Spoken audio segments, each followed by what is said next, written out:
Howdy, Tommy from Alderman Farms here.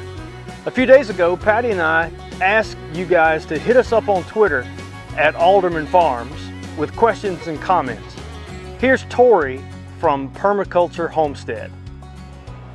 Hey there, Alderman family. Tory Morton here from the Permaculture Homestead channel. I've been following you guys a long time and got a question for you.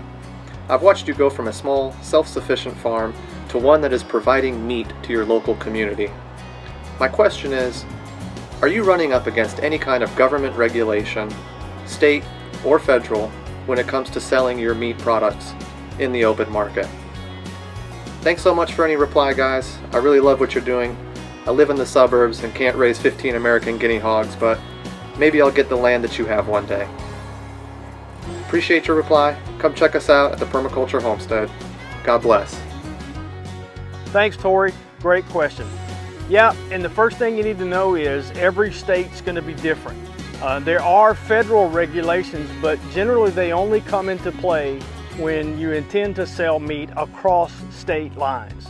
So we're in Mississippi, and the only reason I would have to adhere to federal guidelines is if I wanted to sell meat in Louisiana or Alabama or across state lines. I said want to, of course I'd love to, but the nearest USDA federally inspected slaughterhouse is in Alabama, and I don't want to take my pigs that far. So we only concerned ourselves with selling meat locally here in the Brookhaven, Mississippi area and within driving distance, which meant we come under state regulations. So if you are interested in selling meat from your homestead, you need to contact your state Department of Agriculture. And we have found in Mississippi the folks to be extremely helpful, extremely encouraging. However, the regulations are what the regulations are. In our case, we had to have first approved labels to put on our packaged pork. You can see what that looks like. And that cost us about $300 to get those labels printed and approved. I guess it was just the printing that cost anything. The state doesn't charge to approve them. We were actually able to get our logo, as you can see, on our package because the state, the person at the state of Mississippi charged with approving labels said we weren't making a claim, it was just a slogan. And so if we wanted to say grass-fed or some kind of claim about nutrition, then we would have to provide proof in the form of affidavits and whatnot, but just our logo and our slogan, where pasture makes perfect, they ruled that to not be a claim and just a slogan, so it was approved. So that cost us about $300. We shopped around a couple of printers, and that was the best price. And the processor, the slaughter facility actually has those labels. They keep the labels, which brings me to the second requirement, was that our hogs had to be slaughtered under inspection. Now, people say, well, don't you have any slaughter facilities right around your house that are inspected? Yeah, they're all inspected, but there's only one slaughter facility in the state of Mississippi where a Mississippi pork inspector is on site when the pork is being processed. And that's what that means, under inspection. It means an inspector is there. It's very expensive for the processors because that person has to have an office and so forth and so on. So we have to drive 2.5 hours north of here to have our hogs processed when we want to sell packaged meat.